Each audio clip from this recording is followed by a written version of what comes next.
Hi guys, prepare po tayo ng ating kakainin. Ito lamang po yung ating kakainin ngayon kasi busog pa po tayo. Kaya konti lang. Mini gyudon from Yoshinoya. Ito lamang po yung ating ulam saka isda. Tama na lang yan.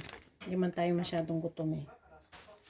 Kaya kunti lang yung ating kakainin guys ngayon.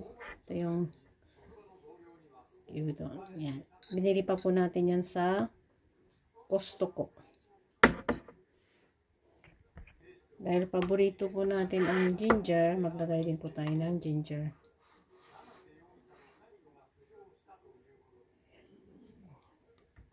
Ito lamang guys. Ito lamang yung ating dinner ngayong gabi. Okay na po yan. Busog na po tayo niyan.